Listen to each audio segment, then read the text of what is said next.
गांव का मुखिया हर साल एक नई लड़की से शादी करता और फिर उसे तलाक के साथ बहुत सारे रुपए पैसे देकर उसे उसके घर वापस भेज देता। लड़कियां खुशी खुशी उससे शादी करती और अगले ही दिन तलाक लेकर अपने घर वापस चली जाती। मैं ये सुनकर हैरान थी कि यह ऐसा क्यों करता है। एक दिन उस मुखिया की नज़र मुझ पर पड़ गई और वह बोला, मुझे तुमसे ही शादी करनी है। मेरे घर वाले भी पैसे के लिए परेशान थे। वैसे तो मेरी शादी उससे कर दी गई। शादी की पहली रात मुझे हॉस्पिटल ले गया और बोला, मैंने अब तक बहुत सी लड़कियों से शादी की है ताकि मैं तुम्हें ढूंढ सकूं। वह लड़की तुम ही हो जो मेरी किस्मत बदल सकती है। इससे पहले कि मैं इस बात का मतलब समझ पाती, मेरी चीखें निकल गई कि वह मेरे आज फिर गांव के मुखिया की शादी थी। मेरी दोस्त हिमांशी खास तौर पर मुझे यह सब सुनाने आई थी। आते ही कहने लगी, क्या तुम्हें पता है कि गांव का मुखिया फिर से शादी कर रहा है। मैं ये सुनकर हैरान हो गई कि अभी 6 महीने पहले ही तो उसने शादी की थी और अपनी बीवी को तलाक भी दे दी थी। मैंने हैरानी से कहा कि क्या वह लड़की गांव के मुखिया से दूसरी शादी के लिए मान गई। मेरी दोस्त हिमांशी पागलों की तरह हंसने लगी। मैं असल में यहाँ की रहने वाली नहीं थी और अपने माता पिता के साथ 6 महीने पहले ही इस गांव में आई थी। इसलिए इस गांव के रस्मों रिवाज और गांव के मुखिया के बारे में मुझे कुछ भी पता नहीं था। मैंने बस उसकी पिछली शादी होते हुए देखी थी। इसलिए हिमांशी से यह सब सुनकर मुझे बहुत हैरानी हुई थी कि गांव का मुखिया कैसा जालिम इंसान है जो पहली रात के बाद ही बेचारी लड़कियों को तलाक दे देता है। हिमांशी फिर शाम को आ गई और मुझसे कहने लगी कि चल गांव के मुखिया की शादी देखने चलते हैं। पूरा गांव आया हुआ है। मैं अपनी माँ से इजाज़त लेकर उसके साथ गांव के मुखिया की शादी देखने चली गई। लेकिन उसके किस्से सुनने के बाद मैं बहुत डर गई थी। इसलिए मैंने अपने मुंह को एक दुपट्टे से अच्छी तरह से ढक लिया था। मैंने अपनी माँ से इजाज़त ली और उसके साथ निकल पड़ी। माँ को भी शायद गांव के मुखिया के बारे में ठीक से कुछ पता नहीं था, इसलिए उन्होंने मुझे जाने की इजाज़त दे दी। जब हम शादी पर पहुंच गए तो मैं धूमधाम देखकर दंग रह गई। हिमांशी कहने लगी, तुम देखना, कल सुबह ये लड़की भी बहुत से माल के साथ तलाक लेकर इसकी हवेली से निकल जाएगी। मैंने अफसोस से कहा, यह तो बेचारी लड़कियों पर बड़ा जुल्म करता है। तो हिमांशी ने बताया कि कोई जोर जबरदस्ती नहीं होती। लड़कियां अपनी मर्जी और खुशी से शादी करती हैं और तलाक ले लेती हैं। उन्हें कोई परेशानी नहीं होती। मैं बड़ा हैरान थी कि मुखिया ऐसा क्यों करता है।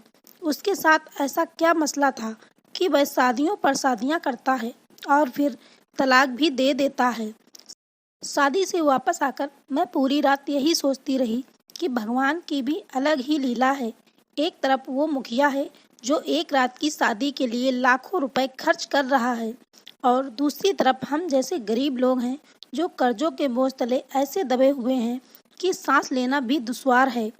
मेरा नाम शालिनी है और हम 3 बहनें थीं। हमारा कोई भाई नहीं था।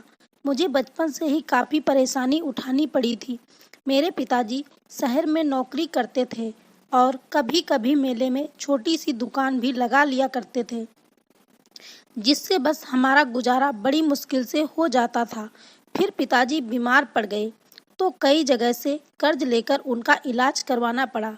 घर तक बिक गया और पिताजी हमें अपने पुराने घर में ले आए, जहां वो अपने भाइयों के साथ बचपन में रहा करते थे।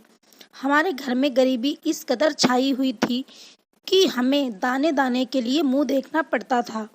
मैं तो अपने आप को संभाल लेती थी, पर मेरी 2 छोटी बहनें छुप छुप कर रोया करती थीं। एक दिन मैंने अपनी बहनों को रोते देख लिया। वह रोते हुए एक दूसरे से कह रही थीं, काश हम पैदा ही ना हुए होते या फिर पैदा होते ही मर गए होते तो आज यूं भूखा ना रहना पड़ता।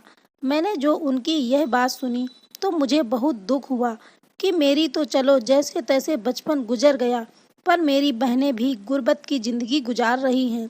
क्योंकि मैं सबसे बड़ी बहन थी तो किसी के सामने दिल का बोझ भी हल्का नहीं कर सकती थी।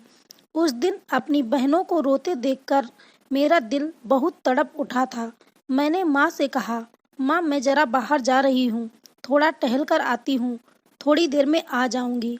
माँ ने मुझे बाहर जाने की इजाज़त दे दी, जैसे वह इस बात से वाकिफ थी कि मेरे अंदर क्या चल रहा है। मैं घर से बाहर निकलकर खेतों की तरफ चली आई, क्योंकि वह जगह बहुत सुकून और साफ सुथरी थी। मैं खेतों के पास टहल रही थी कि तभी वहाँ हमारे गांव का मुखिया आ गया। उसकी नज़र मुझ पर पड़ी। मेरे तो डर के मारे रोंगटे खड़े हो गए। मुझे हिमांशी की बात याद आई तो मैं उसको देखकर जल्दी से घर भाग गई। घर आकर भी मेरा दिल डर की वजह से धक धक कर रहा था। मैं परेशान हो गई, कहीं कोई इल्ज़ाम ही ना लगा दे मुझ पर। थोड़ी ही देर में हिमांशी चली आई, कहने लगी, तुझे गांव के मुखिया ने देख लिया है, अब तेरा कुछ नहीं हो सकता।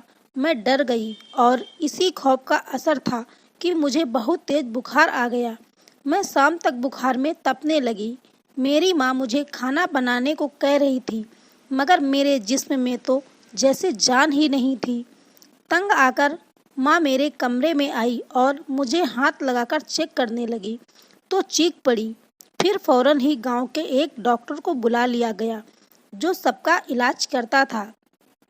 डॉक्टर ने मेरा चेकअप किया और माँ से कहते हुए बाहर निकल गया कि बच्ची को फिक्र और परेशानी से दूर रखें। ज़्यादा डर खौफ की वजह से दिमाग की नस फटने का भी खतरा हो सकता है।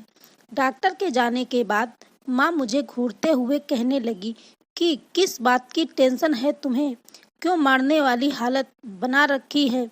तब मैंने हिम्मत करते हुए माँ को बता दिया कि गांव के मुखिया की नज़र मुझ पर पड़ गई है, जो हर साल नई लड़की से शादी करने के बाद अगले ही दिन उसे तलाक दे देता है। माँ मेरी बात को ना समझी और बोली, तो तुझे इतनी फिक्र क्यों हो रही है? तूने कौन सी चोरी की है जो तुझे इतना डर लग रहा है? माँ की बात पर मेरा दिल किया कि मैं अपना सिर पीट लूँ। इससे पहले कि मैं माँ को समझाती, बाहर से दरवाजे को किसी ने जोर जोर से खटखटाना शुरू कर दिया। आवाज़ सुनकर मैंने अपनी सांस रोक ली। दरवाज़ा खोला गया तो बाहर गांव का मुखिया अपने लोगों के साथ खड़ा था और उनके साथ ही मेरे पिताजी भी थे। उन्हें भी शायद वो साथ लेकर घर आए थे। पिताजी ने उनको बैठक में बैठाया और माँ से चाय बनाने को कहा, पर गांव के मुखिया ने चाय बनाने से मना कर दिया। आखिर वह अमीर आदमी था तो गरीबों के घर का चाय पानी कैसे पीता। उसने मेरी माँ को भी बैठक में बुला लिया और मेरा हाथ मांग लिया। जब उसने यह बात की तो माँ हक्का बक्का रह गई और उठकर गुस्से से बोली, मुखिया जी, हम गरीब जरूर हैं, लेकिन बगैरत नहीं जो रुपए पैसे के लिए हम अपनी बेटी का सौदा कर दें। हम अपने कर्जे खुद उतार लेंगे, पर अपनी बेटी को दागदार नहीं करेंगे। मुखिया बात करके चला गया था। अब माँ और पिताजी को फैसला करना था, बेटी की इज्जत या पैसा। मैंने जब यह बात अपनी बहन की जुबानी सुनी तो आसमान जैसे मेरे ऊपर गिर पड़ा। आखिर वही हुआ जिसका मुझे डर था। माँ ने तो साफ साफ मुखिया को जवाब दे दिया था, क्योंकि माँ ने अपनी बहन को जो जुबान दे रखी थी और इसी साल के आखिर में मेरी शादी होनी तय हो गई थी। मगर पिताजी कह रहे थे कि एक बार मुझसे बात कर ली जाए, फिर जैसे मैं कहूँगी वैसा ही कर लेंगे। मुझे पिताजी की बात पर गुस्सा तो बहुत आया कि क्या पिताजी को पता नहीं कि मेरी मंगनी हो चुकी है, फिर भी ऐसी बातें कर रहे हैं जो मैं मरकर भी पूरा नहीं कर सकती। पिताजी की राय पर माँ ने भी हामी भर ली और पिताजी को मुझसे बात करने की इजाज़त दे दी। पिताजी मेरे पास आए और कहना शुरू किया, देखो बेटी, हमारा कोई बेटा नहीं है जो हमारा सहारा बने, जो अपनी बहनों के ख्वाब पूरे करने में मेरी मदद करे। हमारे घर के हालात तुम्हारे सामने। पिछले 10 सालों से हमारे ऊपर जो कर्जा है वही उतरने का नाम नहीं ले रहा है, और फिर तुम्हारी छोटी बहनें भी अपनी बहुत सी ख्वाहिशों को अपने दिल में दबा लेती हैं। अगर तुम मुखिया जी से शादी के लिए हाँ कर दो और अगले ही दिन तलाक ले लो तो हमारे सारे मसले हल हो जाएंगे। और रही बात तुम्हारे मंगेतर की, तो वह भी कोई डॉक्टर या इंजीनियर नहीं है जिससे तुम शादी करके एक बहुत अच्छी ज़िंदगी गुजारो। अगर वह तुमसे सच्चा प्यार करता है तो तुम्हारी मजबूरी और परेशानी को समझेगा। अब फैसला तुम्हारे हाथ में है, जैसा तुम कहोगी वैसा ही होगा। पिताजी मुझसे बात करके चले गए और मुझे कस्म में डालकर भी मैंने सारी बातों को सोचा और फिर एक फैसला किया। मैंने पिताजी से कहकर अपने मंगेतर पीयूष को बुलाया था कि मैं उससे बातचीत करके फैसला ले सकूं। अगले दिन पीयूष हमारे घर आ गया। मैं उसे लेकर छत पर आ गई ताकि मैं आराम से और सुकून से उससे बात कर सकूं। मैंने पीयूष को पिताजी और गांव के मुखिया की कई बातें बताई तो उसके चेहरे का रंग गुस्से से लाल हो गया। मैं उसके दिल के हाल को समझ रही थी, मगर मुझे एक चीज को समझना था। शादी के बाद मेरा और पीयूष का फ्यूचर, या फिर मुझे मेरी बहनों और मेरे माँ बाप का सहारा बनना था। उसने मेरी बात सुनकर इनकार कर दिया और उठकर जाने लगा। तो मैंने कहा, मैं पिताजी के फैसले पर राजी हूँ। पीयूष गुस्से से मेरी तरफ पलटा और घूरती नज़रों से मुझे देखकर बोला, तुम्हारा दिमाग खराब हो गया है क्या? उसको सदमा लगा था और सदमे की वजह से उसकी आवाज़ ठीक से निकल भी नहीं पा रही थी। मैं सब जानते बूझते भी उससे नज़रें चुराने पर मजबूर थी। मैंने उससे कहा कि हाँ, दिमाग खराब हो गया है मेरा, क्योंकि मेरे माँ बाप का कोई बेटा नहीं है और मैं उनको कर्ज में डूबा हुआ नहीं देख सकती। और फिर एक ही दिन की तो बात है, हमारे सारे मसले हल हो जाएंगे और बगैर किसी फिक्र के हम दोनों एक हो जाएंगे। क्या तुम नहीं चाहते कि हमारी परेशानी खत्म हो जाए? या इतना ही प्यार था मुझसे तो मुझे समझ ही नहीं पा रहे हो?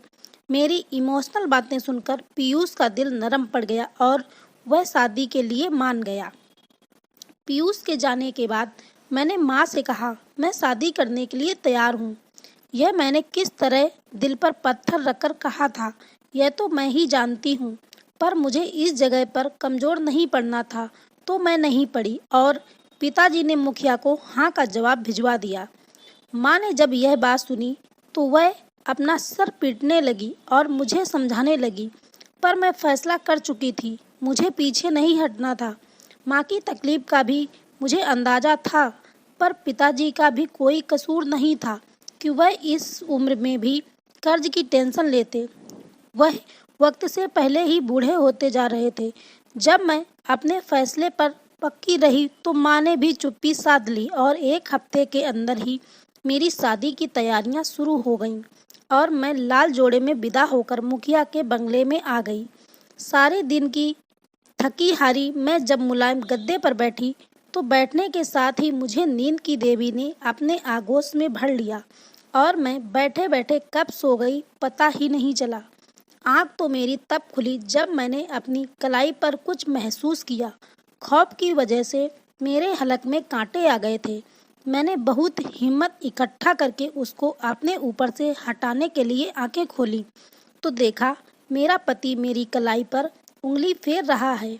फिर अचानक पता नहीं मेरे पति को क्या हुआ, उसने मेरी कलाई छोड़ी और दूर जाकर खड़ा हो गया। फिर बोला, हमें अभी हॉस्पिटल चलना है, जल्दी उठो और अपने कपड़े बदल लो। मुझे उसकी बातें सुनकर उसके दिमागी हालत पर शक हुआ। मैं जाने से मना करना चाहती थी, पर पहली ही रात कुछ ऐसा नहीं करना चाहती थी जो वह मुझे तलाक ना देता। मैं कपड़े बदलकर उसके साथ गाड़ी में बैठ गई। फिर हम हॉस्पिटल पहुँचे तो वहाँ जाकर जो मैंने देखा उसे देखकर मैं अपने होशो हवास खो बैठी। मेरा पति डॉक्टर से बात करने के बाद कहने लगा, वह लड़की तुम ही थी जिसकी तलाश में मैंने आज तक कितनी शादियां की हैं। बस तुम्हें तलाक नहीं दूंगा, अब से तुम ही मेरी पत्नी बनकर रहोगी। मैं उसकी बात सुनकर बेहोश हो गई। वह मुझे गाड़ी में डालकर घर ले आया। घर आकर जब मुझे होश आया तो उसकी बातें याद करके मेरी रूह कांप गई। मैंने इधर उधर देखा मगर वह कहीं भी नहीं था। मेरा पति तो पता नहीं कहाँ चला गया था, मगर नौकरानी मेरे आसपास ही थी। उन्होंने बताया कि आपके घर वाले आए थे, मगर मालिक ने उनको यह कहकर वापस भेज दिया कि अपनी बेटी से मिलने आप लोग जब मर्जी हो तब आओ। मुझे कोई ऐतराज़ नहीं, मगर मैं उसे तलाक नहीं दे रहा। और मालिक ने आपके घर वालों को पैसों का भरा बैग और रहने के लिए घर भी दिया है। नौकरानी की बात सुनकर मेरा दिल किया कि मैं चीख चीख के रो दूं कि घर वालों ने मेरे साथ क्या किया। मैं अपनी ही नज़रों में गिर गई थी। अब मैं उस मुखिया से किस मुंह से बहस करती जब मेरे ही घर वाले मुझे छोड़कर जा चुके थे। मुझे सबसे ज़्यादा दुख पीयूष के बारे में सोच सोच कर हो रहा था कि जब उसे पता चलेगा कि मेरी तलाक नहीं हुई तो वह मुझे बेवफा समझेगा और सोचेगा मैंने पैसों की चमक धमक देखकर तलाक लेने से इनकार कर दिया। ये सारी बातें सोच सोच कर मेरा दिमाग खराब हो रहा था। मुझे समझ नहीं आ रहा था आखिर मैं अपनी मर्जी से अपने गले में फंसी हुई फांस कैसे निकालूं। इससे पहले मैं रोना शुरू कर देती, मेरा पति कमरे में आया और मुझसे मेरा हाल पूछने लगा। मैंने उस झूठे इंसान को देखा तो मेरा खून खौल गया, जिसने एक रात की बात करके शादी की थी और अब अपनी बात से मुंह कर रहा था। उसने मेरे चेहरे को छूना चाहा तो मैंने गुस्से से उसका हाथ झटक दिया और बोली, मैं तब तक तुम्हें अपने पास नहीं आने दूंगी जब तक तुम मुझे इस राज की हकीकत बता नहीं दोगे। तुम क्यों हर साल नई लड़की से शादी करके उसे तलाक दे देते थे और अब मुझे तलाक क्यों नहीं दे रहे हो? मेरे पति ने मेरी बात सुनी तो बोला, मैंने शादी की है तुमसे, तुम पत्नी हो मेरी, मेरा तुम पर पूरा हक है।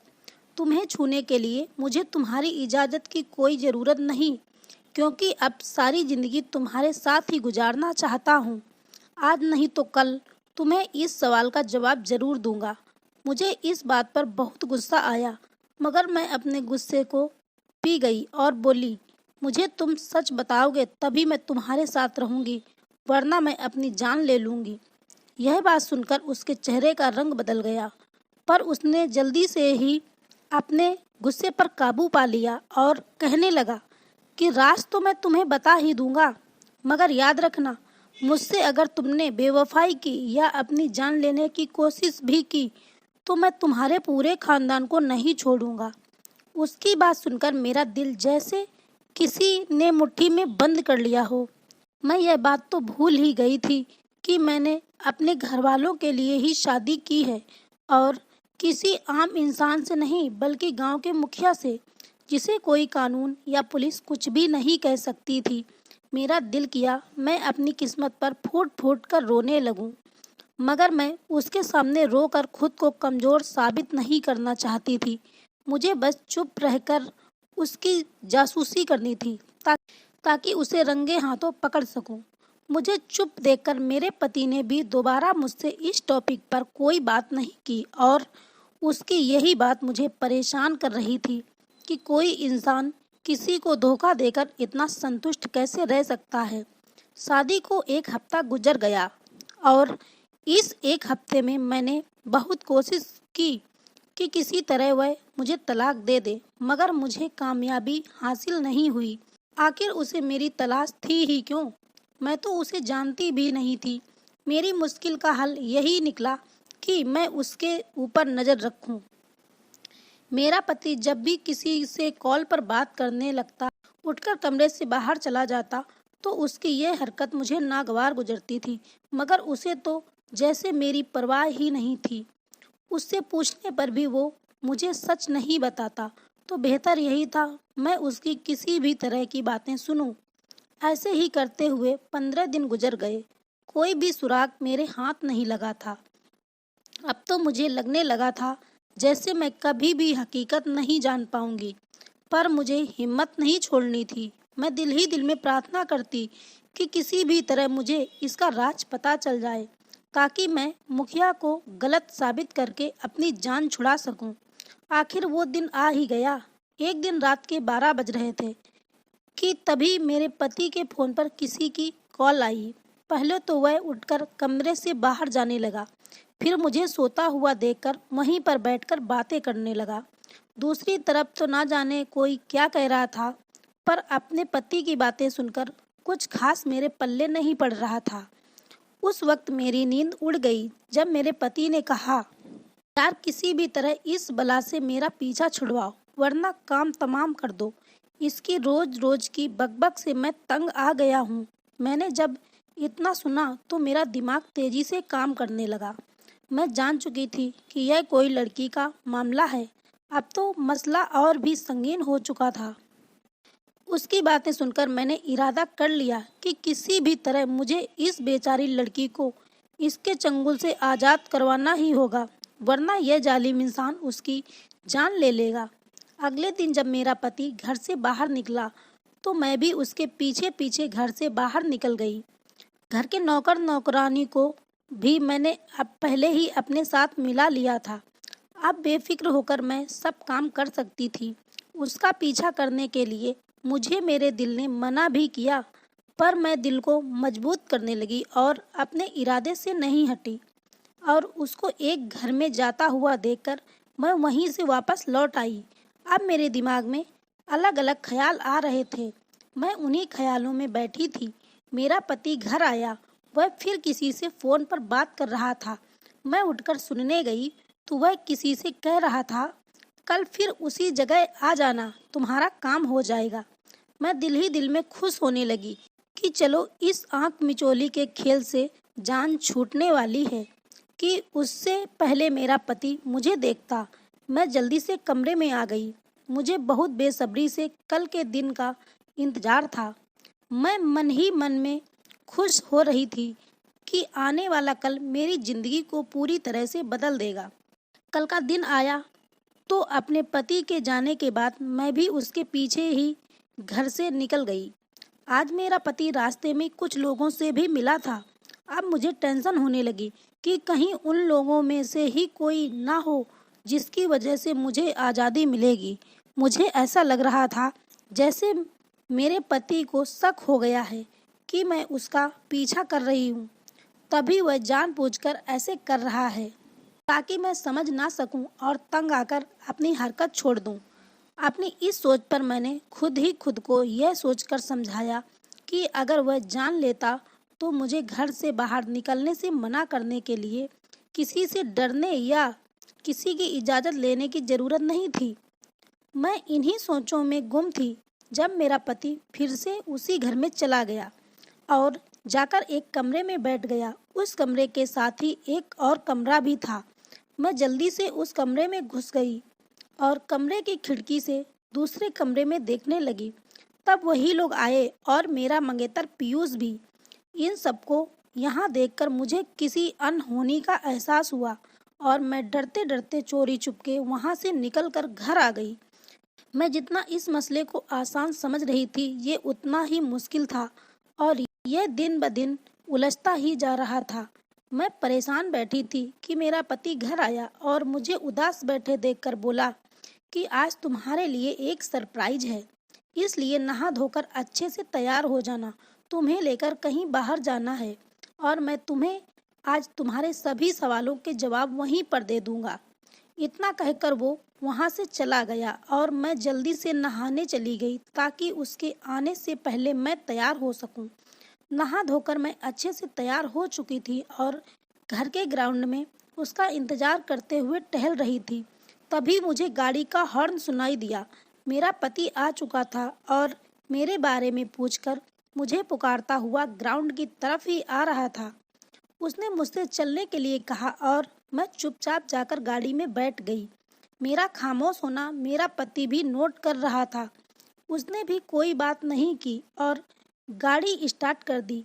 हमारी गाड़ी गांव की ऊंची नीची छोटी छोटी गलियों में चलती जा रही थी और मैं अपनी ज़िंदगी के बारे में सोचती हुई उदास हो रही थी। गांव में खेत तैयार होकर हरे हो गए थे और ट्यूबवेल देखकर मेरी आंखों से आंसू बह निकले। यह वह जगह थी जहां खेल कूद कर मैं बड़ी हुई थी। तभी वह खेत मेरी नज़रों के सामने से गुजरा तो जैसे किसी ने मेरी आंखों में मिर्ची भर दी थी। मुझे उस खेत से नफरत सी महसूस हुई। यही वह जगह थी जहां मेरे पति की नज़र मुझ पर पड़ी थी। काश मैं उस दिन घर से बाहर ना निकली होती, मगर अब वह पल वापस नहीं लौट सकता। मैं उन्हीं सोचों में गुम, पता ही नहीं चला कि कब सफ़र ख़त्म हुआ और हम अपनी मंजिल पर पहुंच गए। होश मुझे तब आया जब गाड़ी रुकी और मेरे पति गाड़ी से बाहर निकलकर मेरी साइड वाला दरवाज़ा खोले खड़े थे, उसको अपनी तरफ देखता देख मैं गाड़ी से नीचे उतर आई और हम दोनों एक दरबार की तरफ जाने लगे। दरबार के बाईं साइड पर बने कच्चे साफ सुथरे घर में मुझे लेकर मेरा पति दाखिल हुआ और एक कमरे में जाकर बैठ गया। अभी थोड़ी देर ही गुजरी थी कि वहाँ पर एक बाबा जी आए और बोले, हाँ भाई, तुम्हारी तलाश खत्म हुई कि नहीं? तो इस पर मेरा पति कहने लगा, हाँ हो गई बाबा जी, और यह मेरी पत्नी है। इन दोनों की बातें सुनकर मुझे कुछ समझ नहीं आई कि ये दोनों किस तरह की बातें कर रहे हैं। बाबा जी के बैठने के बाद मेरा पति बोला, बाबा जी, मैं आपसे इजाज़त लेने आया हूँ ताकि अपनी पत्नी को सच बता सकूँ और नई जिंदगी की शुरुआत कर सकूं। अगर आपकी इजाज़त हो तो मैं शुरू करूं। बाबा जी ने कहा, इजाज़त है, जाओ और अपनी ज़िंदगी जियो। उनकी ये घुमाने वाली बातें सुनकर मेरे माथे पर सिलवटें पड़ने लगी। यह सब मुझे ढोंग लग रहा था। फिर मेरा पति उठकर खड़ा हुआ और हम वहाँ से इजाज़त लेकर वापस अपने घर आ गए। मेरे पति ने सारे नौकरों को छुट्टी दे दी और सारे दरवाजे खिड़कियां बंद करने लगा। उसे ऐसा करते देखकर मैं डर गई। डरने की वजह से मेरा रंग पीला पड़ गया था, जिसे देखकर मेरा पति बोला, डरो नहीं, यह बस एहतियात थी ताकि कोई भी यह राज जान ना सके। उसकी बातें सुनकर मेरी सांस में सांस आई। फिर मेरा पति मुझे लेकर बेड पर बैठा और बोला, यह आज से 10 साल पहले की बात है, जब मैं 20 साल का था। हम खानदानी रईस थे, मगर हमारे किसी रिश्तेदार ने हम पर ऐसा खतरनाक जादू करा दिया कि हमारी दौलत भी खत्म होने लगी और मेरी सेहत भी खत्म हो गई। एक दिन मैं शिकार खेलने गया हुआ था तो मुझे कोई शिकार ना मिला और मैं गुस्से से सारे निशाने खराब करने लगा। मैं अपने उस काम में इतना ज़्यादा बिजी था कि मुझे आसपास का कुछ पता ही नहीं था। फिर यह बाबा जी कोई जड़ी बूटी लेने जंगल में आए हुए थे। मुझे ऐसा करते देखकर मेरे पास आ गए और बोले, तुम पर जादू है और इतना खतरनाक है कि जिस लड़की से भी शादी करोगे वह तुम्हारे जिस्म की ताकत को खत्म कर देगी और तुम्हारी दौलत सारी बर्बाद हो जाएगी। मगर एक तरीका है जिससे ये जादू खत्म हो जाएगा। अगर तुम उनको एक दफ़ा देखे बगैर अपनी शादी का हक लिए बिना ही उसे तलाक दे दो, मगर एक बात का ख्याल रखना कि वह लड़की ज़रूरतमंद हो। मैंने कहा, मैं बहुत परेशान हूँ, और कहा कि ऐसे तो मैं कभी असली वाली शादी कर ही नहीं सकूँगा। पर वह बाबा जी जा चुके थे। फिर जब मैंने पहली शादी की तो देखभाल करके की। एक ज़रूरतमंद लड़की देखी तो अपनी पत्नी को छुए बगैर माल दौलत देकर उसे तलाक दे दी। इससे मेरी दौलत में बहुत ज़्यादा बढ़ोतरी हो गई और जादू का जोर भी कुछ कम हो गया। और फिर इसी तरह दूसरी शादी की तो मैं इलेक्शन जीत गया। फिर तीसरी, फिर इस तरह करके मैंने 12 शादियां की और धीरे धीरे मुझ पर वह जादू खत्म हो गया। फिर मैंने सोचा, अगर ऐसे ही शादी करके मैं तलाक देता रहूँगा तो मैं अपना वारिस कैसे बनाऊँगा और इतनी जायदाद किसके लिए इकट्ठा कर रहा हूँ। फिर मैं उसी जगह पर गया और वह बाबा जी को तलाश करना चाहा, पर वो वहाँ पर नहीं मिले। मैं शादी करके और तलाक दे देकर तंग आ चुका था। अब मैं भी सुकून की ज़िंदगी चाहता था। मैंने दर दर की खाक छानी बाबा जी को तलाश करने के लिए, ताकि मैं उनसे पूछ सकूं कि कब तक मैं तलाक देता रहूँगा और शादी करता रहूँगा। कई महीने गुजरने के बाद जब मुझे बाबा जी के ठिकाने के बारे में पता चला, मैं आनन फानन वहाँ पहुँच गया। वहाँ पहुँचा तो जैसे बेजान सा होकर ज़मीन पर गिर गया। एक दिन आराम करने के बाद अगले दिन बाबा जी ने मुझे अपने पास बुलाया। मैंने बाबा जी से कहा कि बाबा, अब मैं थकने लगा हूँ। मैं कब तक लोगों की बातें सुनता रहूँगा? मुझे बता दें, मुझे और कितनी शादियाँ करनी पड़ेंगी ताकि मैं एक ही दफ़ा सब करके चैन की ज़िंदगी गुजार सकूं। बाबा जी मेरी बात सुनकर मुस्कुराए और बोले, बेटा, तब तक तुम शादियां करते रहोगे जब तक तुम्हें ऐसी लड़की ना मिल जाए जो तुम्हारे खानदान का वारिस पैदा करने वाली होगी। बाबा जी की बातें सुनकर मैं चला गया और बोला, उसकी कोई खास निशानी बता दें ताकि मैं अपनी तलाश जारी रख सकूं। फिर बाबा जी ने कहा, उसे देखकर जो सबसे पहले तुम्हारे दिल में ख्याल आएगा वह यह होगा कि इसके बाद मैं किसी और लड़की से शादी नहीं करूंगा। यही थी जिसकी मुझे तलाश थी, और जब मैंने तुम्हें देखा तो मेरे दिल ने यही कहा कि तुम ही वो लड़की हो जो मेरी पत्नी बनोगी। यूं मैंने तुम्हारे घर रिश्ता भिजवाया और हमारी शादी हो गई। अपने पति की सारी बातें सुनकर भी कुछ था जो मुझे खटक रहा था, क्योंकि जब शादी की रात मेरा पति मुझे देखने के बाद हॉस्पिटल ले गया था तो वहां जाकर उसने कहा था जिसकी मुझे अब तक तलाश थी। कुछ देर चुप रहने के बाद मैंने लगे हाथों यह बात भी पूछने का इरादा किया और कहा कि मैं कैसे यकीन कर लूं कि यही बात सच है, जबकि हर लड़की को शादी की रात तो तुम तलाक देते थे और मुझे लेकर हॉस्पिटल चले गए।